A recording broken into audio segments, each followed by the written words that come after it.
고린도전서 1장 17절로 31절을 보겠습니다. 한 26절까지만 제가 드리게 되겠습니다. 그리스도께서 침례를 주게 하려고 나를 보내신 것이 아니라 복음을 전하게 하려고 보내셨노라. 말의 지혜로 아니함은 그리스도의 십자가가 헛되지 않게 하여 십자가를 전파하는 것이 멸망하는 자들에게는 어리석은 것이지만 구원을 받은 우리에게는 하나님의 능력이다. 기록되기를 내가 지혜 있는 자들의 지혜를 멸하고 총명한 자의 명철을 없애리라 하였느니라. 지혜 있는 자가 어디 있느냐? 학자가 어디 있느냐? 이 세상의 변론가가 어디 있느냐? 하나님께서 이 세상의 지혜를 어리석게 만드신 것이 아닙니다.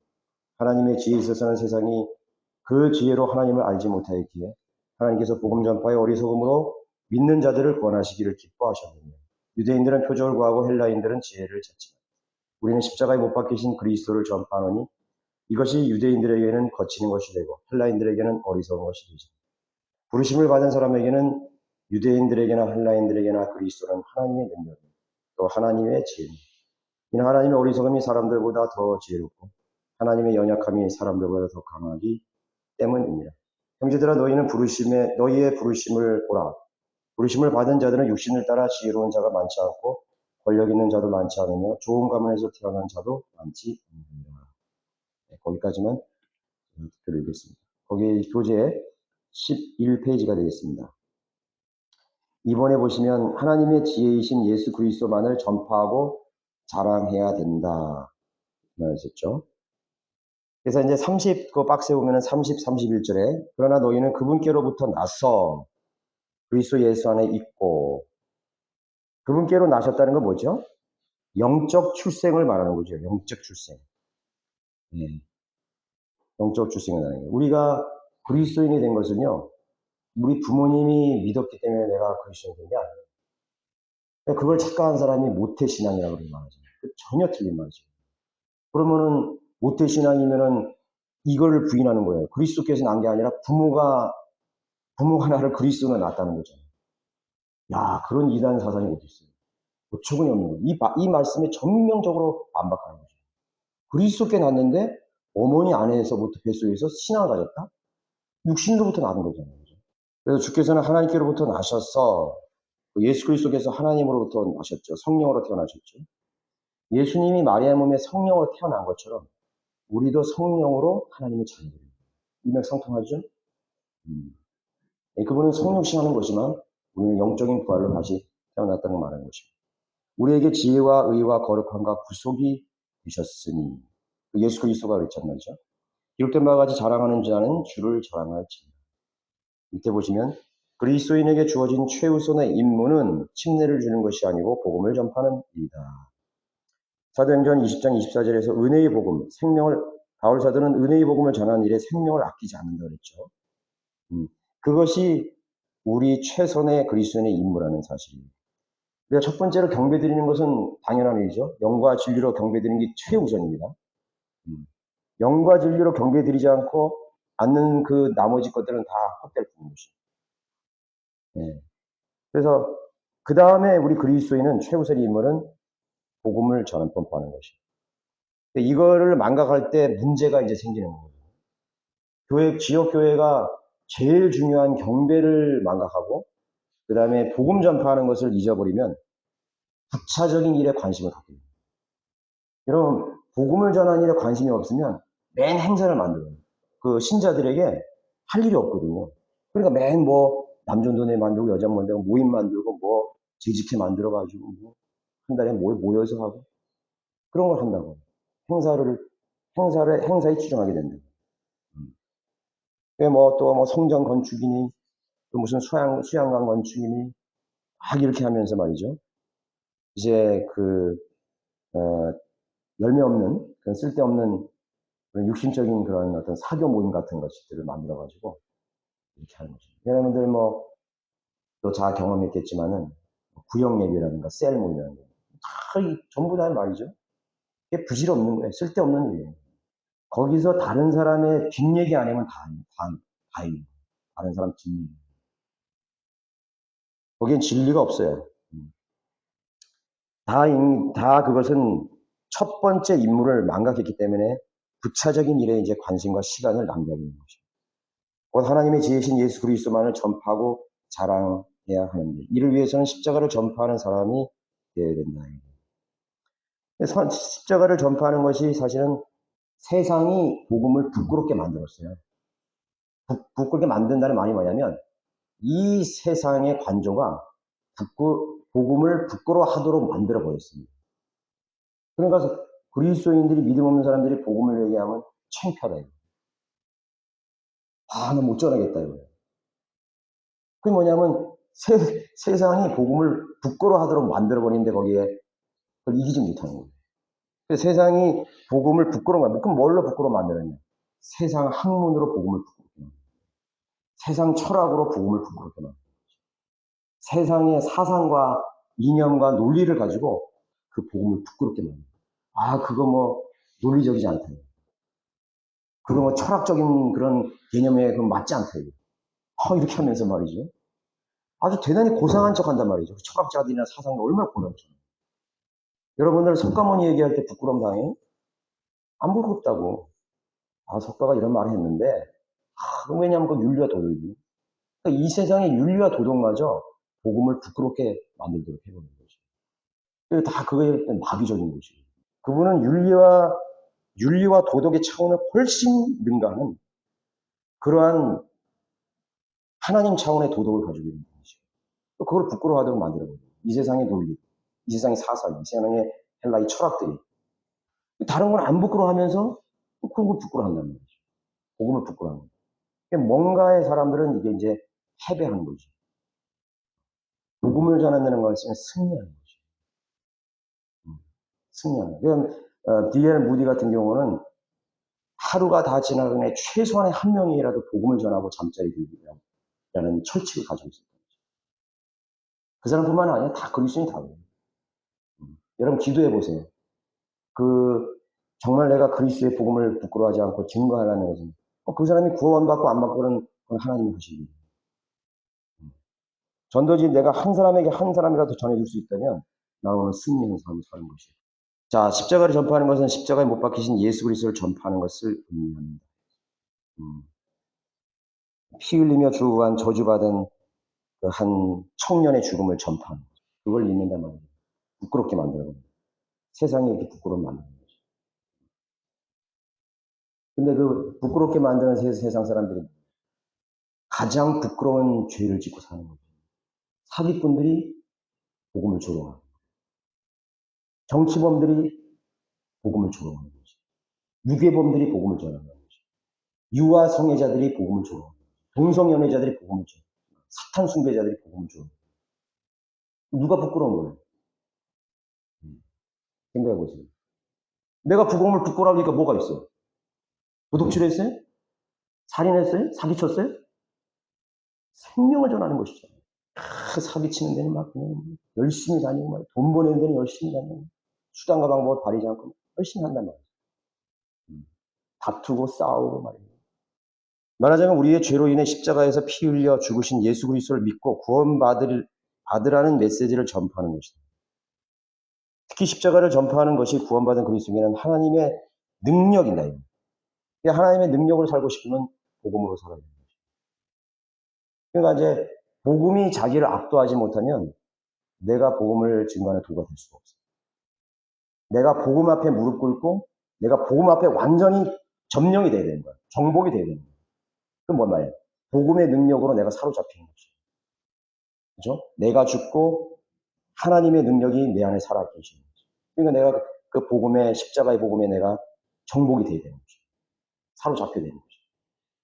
복음이 나를 진정으로 변화시켜 주는 것이죠. 그게 뭐 구원받지도 못한 사람이 교회에서 말이야 겸손한 척하고 말이야.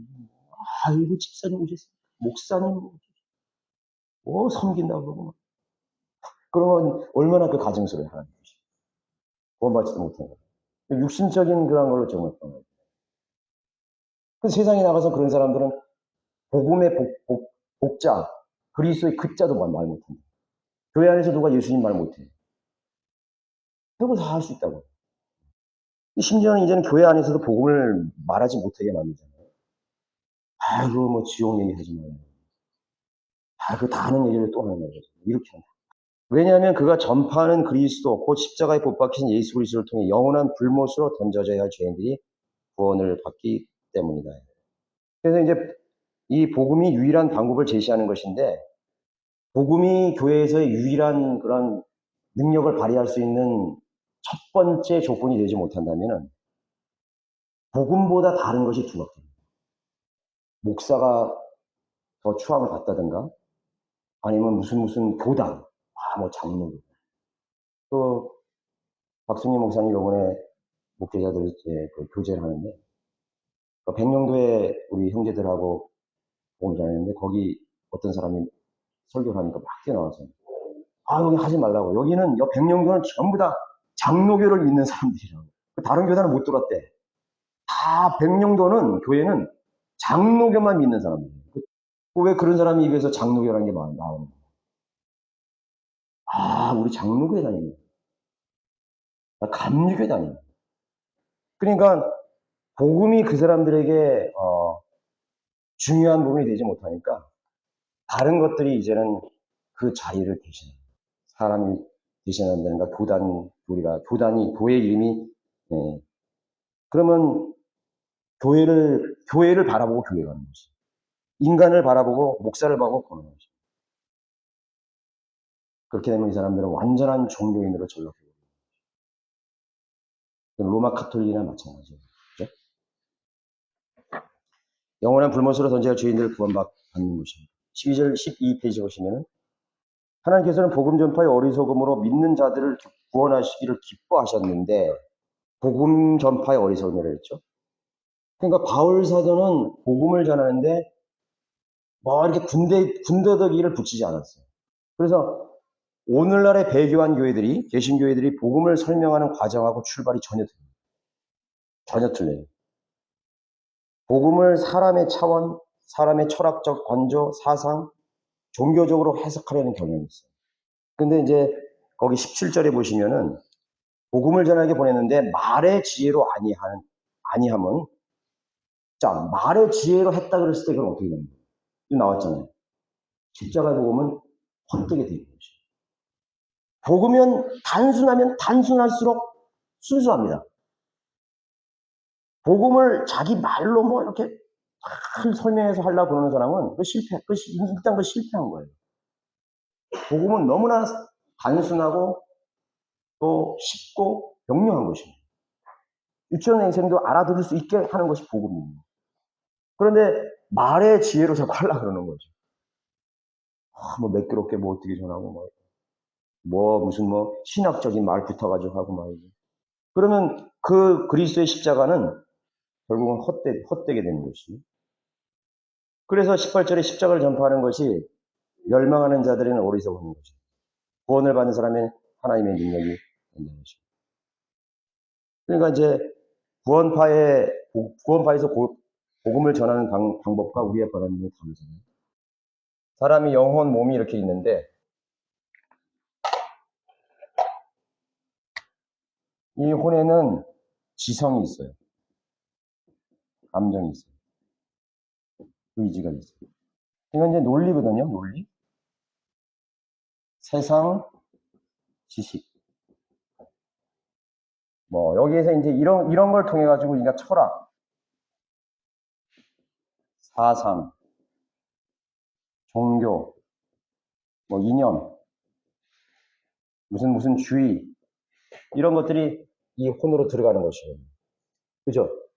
이거 배우잖아요, 그죠? 근데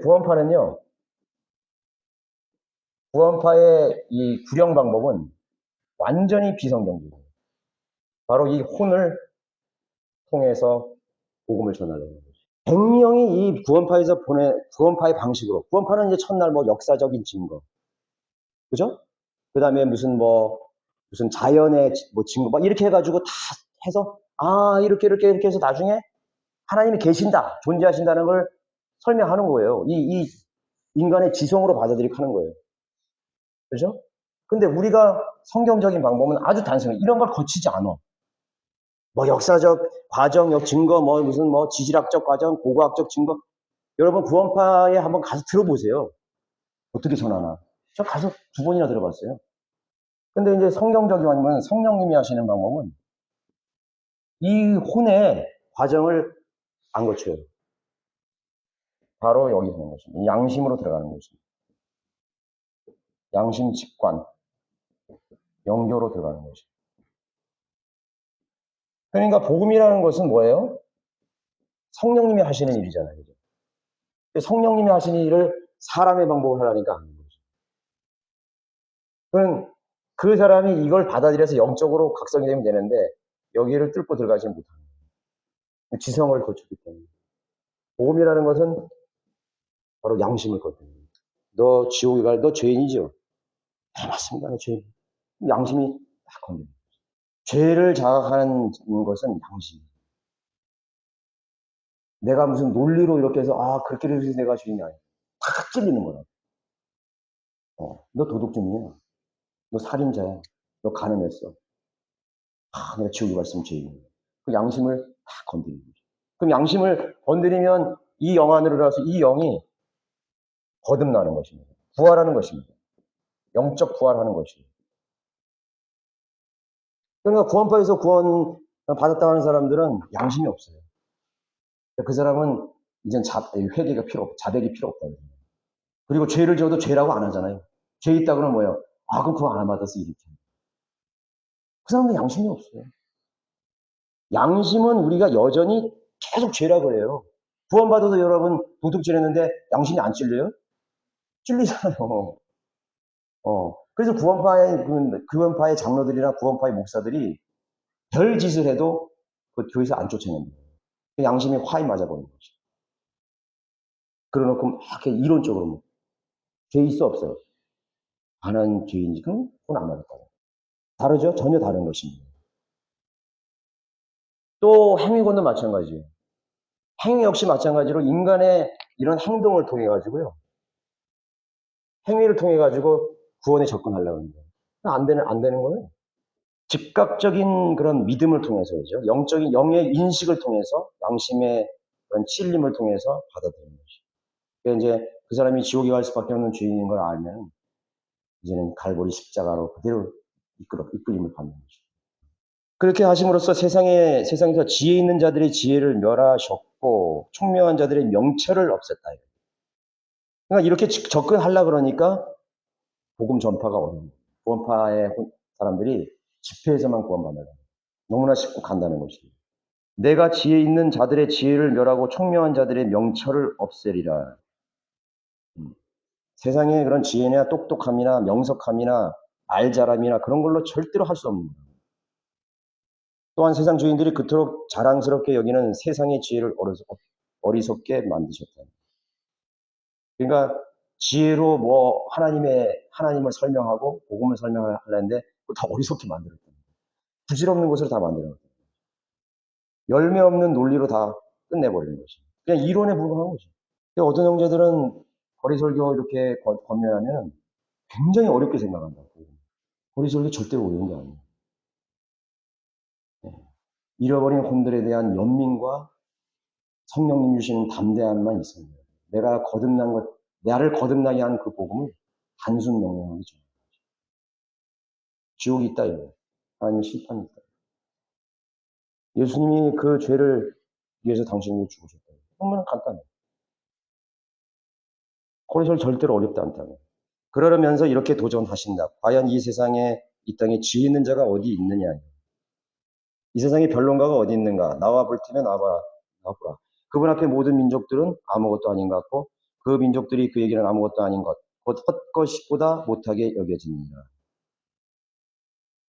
세상의 지혜를 자랑했던 자들의 종착지는 오직 지옥에 멸망. 그러니까 이렇게 전화하니까 그렇게 접근하니까 사람들이 뭔 반응이냐면 이건 믿어지지가 않는데. 영으로 전해야 되는데 혼적 차원으로 전하니까 믿어지지 않는데. 당연한 거죠. 양심이 찔림은 그런 거는 기본적으로 믿는 것이에요. 믿어지고 안 믿어지고 그 문제가 아닙니다. 양심의 반응이지. 복음은 믿어지고 안 믿어지고 그게 아니에요. 반응이지. 양심의 반응이라고. 복음에 대한 반응이라고. 죄와 심판에 대한 거죠. 양심은 자기 자신이 죄인이라는 것을 증거하고 있어요, 이미. 자기가 잘못됐다는 걸 알고 있다고, 양심. 그걸 지적했을 때 양심이 반응하는 거예요. 안 믿어지니까 그 차원이 아니라고. 그런데 그 사람이 안 믿어줘야 하는 건 왜 그런 거예요? 바로 이거지. 이게 안 믿어진다 그러는 거예요. 안 믿어진다. 안 믿어진다고 항변하는 거예요. 밀어내는 거지. 그 사람의 양심은 이미 반응했는데. 그래요, 난 죄인입니다. 그런데 그 사람의 의지나 그 사람의 지적인 자아가 나는 안 믿어진다. 그래서 이제 구원파에서는 그런 말 하잖아요. 깨달아야 된다. 깨달아져야 한다는 거죠. 뭐 복음이 깨달아져야 될 게 뭐 있어. 그냥 반응만. 이 지렁이 밟으면 꿈틀하는 게 있는데. 양심이라는 걸 탁 찌르면 꿈틀하잖아요. 도둑질한 사람이 바로 옆에 와서 너 도둑질했지? 움찔하다고. 그것이라고. 그게 복음에 대한 반응이지.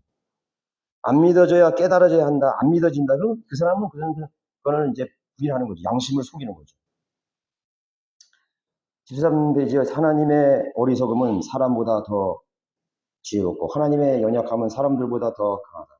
결국 어리석고 미련하게 보이는 방법이 하나님의 방법이라는 걸 알아야 돼요.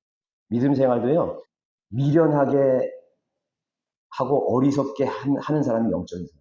미련하고 어리석게 하는 사람이 그 사람이 믿음 있는 사람. 그게 하나님의 방법이에요. 그럼 무슨 인생에 문제가 막 생기잖아요? 그러면 그 사람은 자기 머리가 있기 때문에, 경험이 있기 때문에 자기 머리로 해결해 보려고. 누구 만나고 뭐, 문제를 해결해 위해서 뭐, 여러 가지 이런 막 한다고. 여러분 가정에 어려움이 딱 생기면 뭘 하는 거예요? 자기 방법으로 막 하려고 그런다고.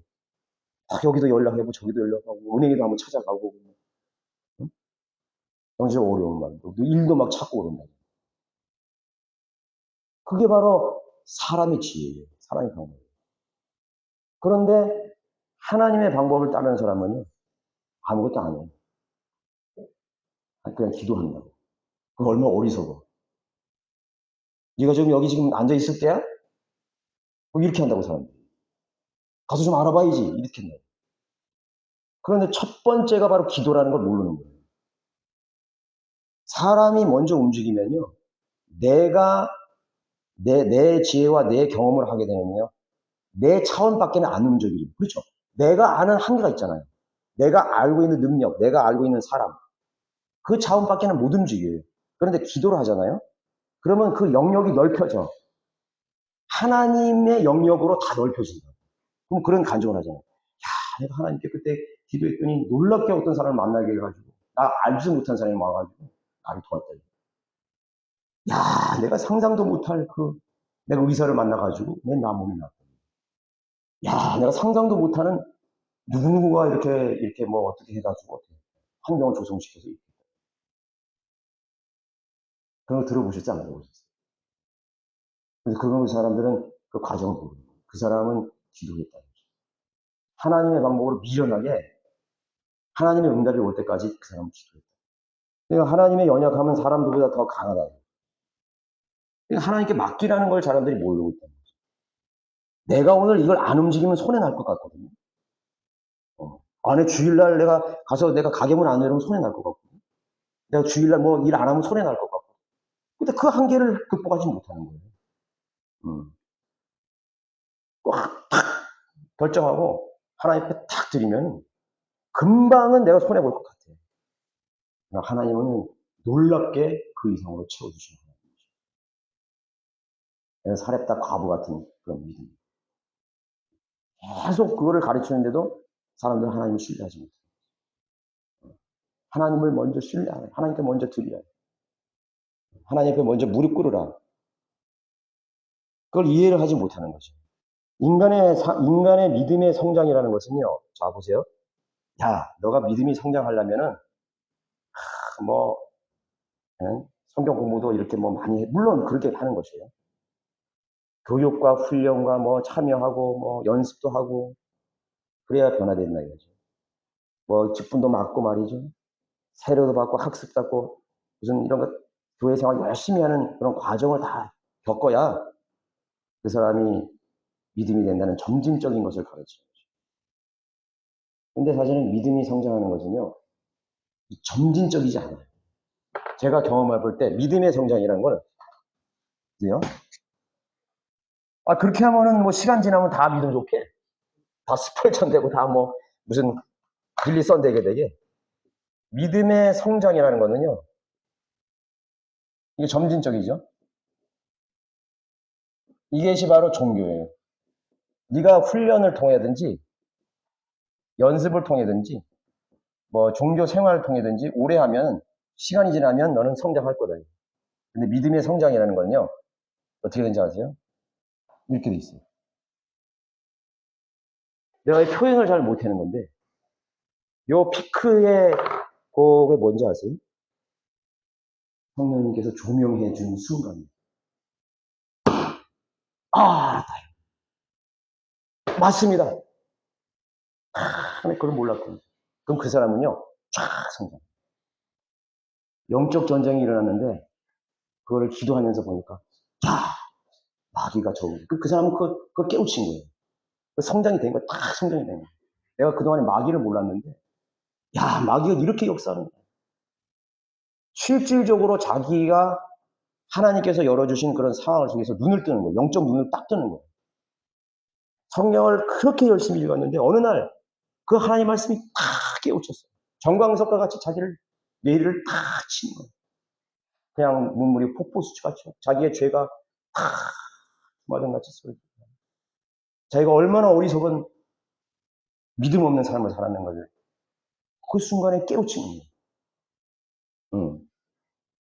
그렇게 하면서 성장하는 거예요. 근데 이것이 없는 사람은요, 10년도 그냥 계속 가는 거예요. 그 사람은 시간이 지났기 때문에 교회에서 익숙해요. 기도하는 것도 익숙하고, 뭐 행동하는 것도 익숙하고, 사람하고 교제하는 것도 익숙하고 다 해. 뭐 언어, 교회에서 쓰는 언어 있잖아요? 그런 거 다 익숙해. 그대로 가는 거예요. 근데 그 사람에게는 10년이 지나도 한 번도 하나님이 가르쳐준 건 아무것도 없어요. 여러분, 하나님을 교과서를 통해서 배우는 거예요? 아니요. 교과서를 통해 배우지만 내가 하는 이 책을 통해서 배우지만 이 책 속에서 살아서 역사하는 하나님을 내가 알았을 때 믿음이 쫙 성장합니다. 그것이 믿음 성장입니다. 그래서 하나님께서 시련도 주시고 역경도 주시고 깨우칠 수 있는 환경도 조성하시고 영적 전쟁도 하시고 다른 사람 쓰러지는 것도 보게 하시고 실패도 겪게 하시는 거죠. 그때 하나님 앞에 나가서 하나님 나를 가르쳐 주십시오. 하나님 모릅니다. 정말 하나님 모릅니다. 내가 하나님을 신뢰하는 줄 알았는데 내가 이 일 겪어보니까 하나님을 전혀 신뢰하지 않고 하나님 나에게 보여주십시오. 그렇게 나갈 때 하나님께서 어느 순간에 그 사람에게 정광석과 같이 탁 가르쳐줍니다. 그러면 그 사람은 이제 하나님 앞에서 연단되어 가면서 성장하게 됩니다. 삶이 이제 생활이 변하게 되는 거죠. 하나님께서 성령님께서 깨우치게 해주셔서 그 사람이 성장하게 되는 거지. 무슨 사람이 와가지고 너 이렇게 해야 되고 뭐 저렇게 해야 되고 기도 이렇게 그렇게 해도 그 사람이 성장하는 거예요. 그런 노련함이지 그냥 인간의 노련함이에요. 그런 사람들이 이제 성령들을 믿는 사람들이라고 10년, 20년. 그러니까 성령들을 믿는 사람들이 10년 가기 힘든 거예요. 마귀가 가만히 안 놔두는 거죠.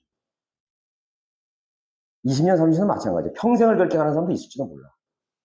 네, 그죠? 그러니까 하나님께서 알려주시고 깨우치게 하시지 않은 사람들은 이제 하나님 주신 희락과 그 충만함과 만족과 영적 보람을 전혀 느끼지 못합니다. 그래서 부르심을 받은 자들 중에 육신을 따라 지혜로운 자가 많지 않고 권력 있는 자도 좋은 가문에서 태어난 자도 많지 않다. 하나님께서는 무슨 바리새인들을 쓰시고 무슨 율법사들을 쓰시고 그렇게 하지 않았잖아요. 베드로 같은 사람들 쓰시고 누가 같은 사람, 마가 같은 사람들, 세리들, 또 목동 이런 사람을 쓰셨지. 하나님께서는 세상의 어리석은 것들과 악한 것들을 선택하심으로 세상의 지혜로운 자들과 강한 것들을 부끄럽게 만드시고 쓸모없게까지 만들어 쓸모없게까지 만들어 버리셨다. 그래서 하나님께서는 모세 같은 사람들을 불렀을 때 모세가 뭐라 그랬어요? 난 말도 못하고 말이죠. 언어하고 말이죠. 논리도 없고 말이죠. 그렇게 한다고 그래요. 그런 사람을 하나님 쓰시는 거죠. 무디를 쓰셔가지고, 무디도 그랬을 거야. 난 배우지도 못하고 구두나 닦고, 뒷꿈에서 구두나 닦고 그렇게 험한 세월을 살았다 이거지. 초등학교도 가보지도 못하고. 맞춤법도 막 틀리게 쓰고 말이죠. 말할 때도 막 문법도 안 맞으고. 그렇게 했다. 설교를 할 때도 사람들이 그렇게 비난했다고 그래요. 목사님은 그 설교하면서 몇 번이나 그 문법에 다 틀렸다고. 그러니까 시제도 막 틀려버리고 막. 그 정도로 말을 못했다는 거지. 저도 정말 말을 못했어요. 저는 어디 이렇게 학교 다닐 때도요, 동아리 이렇게 가서 한마디씩 하라 그러면 난 말을 못했어요. 얼어가지고 막. 내가 이렇게 말을 하는 것조차 난 믿어지지가 않아요. 강한 것들을 부끄럽게 말. 그러니까, 나는 늙었는데, 나는 나이가 어린데, 나는 학생인데, 하나님 앞에 아무 제약이 없는 거예요. 내일 내가 임종하는 순간이라도 하나님 오늘 쓰면 그 사람 하나님 위대한 종이다. 그래서 세상의 어리석은 것들과 약한 것들을 선택하셨대요. 그게 바로 영적 차원의 일이에요. 그러니까 베드로가 말이죠. 그 오순절날 가서 막 부영들이 형제자매 여러분 그 세계 각국에서 온 유대인 그 동포들에게 막 설교를 막 하는 거예요. 아니 저 직업법인 저 무식한 어부 저 사람 뱃사람이 어떻게 저렇게 말을 막 화려하게 무슨능력하는 말이에요. 예. 바울은 그냥 율법만 가르쳤다. 율법 가르치고 그냥 율법사로 그렇게 했는데 어느 날 성령님이 변화돼가지고 말이죠. 교회의 신비를 막 말하고 말이죠. 휴거를 얘기하고. 예. 그게 바로 영적인 일이거든요. 하나님께서 그 영을 거듭나게 하셔서 그 영 안에 들어가셔서 하나님의 진리의 지식을 넣어주셔가지고 그 사람의 사고를 넓혀주는 거죠. 하나님께서 성령으로 인도받지 못하는 사람들은 기도의 영역도 항상 한정돼 있어요. 한정돼 있다. 하는 게 매일 하는 기도가 그거라고요. 새로운 걸 보지 못해요. 인식하지 못한다. 자기 자신에 대해서나 자기 가족에 대해서나 자녀에 대해서나 부모에 대해서나 자기 혈육에 대해서 인식을 하지 못해요. 새롭게 인식이 안 된다. 그냥 그런가 보다 하고 그렇게 생각하는 거죠. 하나님의 능력에 대한 도전을 우리가 가지고 있어야 돼요. 하나님께서 우리에게 도전하라고 그러잖아요. 도전하라고. 조지 뮬러 같은 경우는 너의 입을 크게 벌리라. 근데 그 사람의 벌써 관조는 틀린 거죠. 하나님이 하시는 그런 능력의 손을 봤기 때문에 기도가 이렇게 매이지 않았다는 것이죠. 매이지 않은 거죠. 기도의 날개를 타고 바울 사도가 감옥에서도 기도가 매이지 않았어요. 하나님 여기 꺼내주십시오. 하나님 나 죽겠습니다. 그거 아니야. 하나님 나 지금 아픕니다. 돈이 없습니다. 이게 매이지 않아. 기도의 날개로 하나님의 관조 속에서 기도. 제가 기도의 원천에 대해서 제가 설교했잖아요. 기도라는 거는 하나님이 그 사람을 통해서 말하게 하는 거예요. 그 사람이 하나님이 주신 기도를 한다는 것은 하나님이 그 사람을 통해서 놀랍고 위대한 일을 지금 시작하려고 하는 거죠. 그게 바로 교회의 사역입니다. 그것이 바로 그리스도인 가정이에요. 하나님 내 가정을 통해서 하나님의 위대한 일을 하나님 하신다는 것을 하나님이 나에게 넣어주실 때 그걸 인식할 때 하는 거예요. 그저 복 받고 이 세상 차원에서 잘 먹고 잘 살고 복 받고 사고 없이 건강하게 지내게 해주십시오. 이 기도의 기도예요. 불교 신자 기도이고 그건 선앙당 물 떠놓고 하는 기도하고 똑같아요. 그러니까 하나님 그렇게 하라고 우리를 기도하라고 그랬어요. 우리가 그런 거를 기도하는 것은 하나님의 뜻을 이루기 위한 도구요 과정이 되기 때문에 그걸 기도합니다. 내가 물질이 필요하고 건강이 필요한 것은 1차원적인 하나님의 의를 위해서 내가 건강이 필요한 거죠. 내가 아픈데 중환자실에 들어앉아 있는데 보험 전화를 갈 수 있겠어요? 그게 어디서 없잖아요. 내가 지금 막 돈도 없고 골골하고 막 아무것도 없는데 막 해외에 선교하러 가야 돼. 할 수 있겠어요? 못하지. 못하 어떻게 할 수 있겠어? 지금 말도 못하고 지금 그러고 있는데 내 생활이 지금 그렇게 하고. 그러니까 이제 여러분들이 하나님의 의와 뜻을 위해서 항상 기도하고 하는 사람에게는 그러한 문제들을 하나님께서 덤으로 주시겠다고 해요. 그거 뭐 해결해달라 안 하게 달라 그 차원 문제가 아니에요. 그래서 너희들이 믿음으로 구한 것은 받은 줄로 알으라는 거는 그건 이교도 차원의 기도가 아니라고. 전혀 아니라고. 하나님의 뜻을 실행하기 위해서 하나님의 계획 가운데 있는 사람들이 할 수 있는 예, 필요에 대해서 구하는 것이에요. 그걸 이성호 목사님 많이 얘기해 줬죠. 하나님 필요하시면 반드시 주신다. 뭘 위해 필요한 거예요? 하나님의 놀라운 일을 예, 내가 드려지고 순종하기 위해서 필요한 것들을 주신 거예요. 나에게 필요한 것을 주시는 게 아니에요.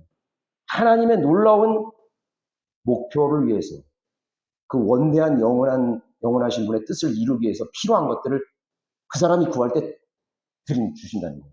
그걸 믿음으로 구하는 거죠. 여러분 미안하지 않아요? 나 자신을 위해서 구하면 미안하지 않아요? 네가 뭔데, 네가 뭘 했는데 나를 위해서 구하는 거야. 너를 위해서 구하는 거야. 근데 우리 기도는 담대해요. 주님, 나는 주님이 원하시는 일들을 내가 하기 위해서 담대히 구합니다. 이건 나를 위해서 구하는 거 아니에요, 하나님? 주님의 영광을 위해서 구하는 것입니다. 얼마나 담대해. 그분의 뜻을 이루기 위해서, 뜻을 위해서 기도하는 것은, 담대한 것은 이것입니다. 누구든지 주의 뜻대로 구하면 들으십니다. 내 뜻이 아니라고. 하나님, 내 아들을 나는 하나님 앞에 드렸습니다. 나는 정말 내 부모로서 내 자식을 하나님께 드리고 싶습니다. 하나님의 영광을 위해서 내가 드리기 원합니다. 아니, 꼭 변화시켜 주십시오. 그거 얼마나 담대해. 내 아들, 내 딸이 잘 먹고 잘 살아서 나를 호강시켜 준다. 그게 아니잖아요. 그냥 뭔가 다 뜯어고쳐야 되는 것들이 얼마나 많은데. 이 믿음의 삶 속에서. 자기 자신은 지옥에 갈지 천국에 갈지도 불분명한데 말이죠. 잘 되게 해주십시오. 그건 이교도의 필요없거든요. 그래서 성경적인 기도가 무엇인지를, 그래서 여기 많은 것이에요. 강한 것들을 부끄럽게 만드시고 쓸모없게 만드는 거예요. 아, 왜 잘 나가는데 왜 하나님이 다 쓸모없게 만드는 거예요? 그걸 그냥 갖다 쓰시면 되지. 그런 하나님이 아니에요. 육신적으로 잘 나가고 타고난 것들을 쓰시는 사람이 아니야. 완전히 뜯어버쳐서 완전히 그라운드 제로. 그러니까 하나님께서 그냥 그 뉴욕 무역센터를 그냥 한 번에 내리치셔가지고 니네 미국도 다시 시작해. 그거 보여준 거 아니야? 그런 것 뜻으로. 다시 그냥 그 사람은 그냥 아킬레스건을 끊어버린다고. 네 능력은 없어 지금부터. 그래서 그냥 가장 밑바닥부터 시작하게 만드는 거예요. 하나님 신뢰하게 만드는 거예요. 예, 과거 것들은 다 십자가에 다 못 받고 이제는 정말로 너는 죽고 이제는 그리스도 안에서 새로운 피조물로서 이제는 태어나서 거기서부터 시작하라는 거죠. 뭐 옛날 거 그냥 가져다가 그냥 대충 고쳐서 쓰고 그런 하나님 절대 아닙니다. 그죠? 잘 여러분 이해하시기를 바라겠습니다.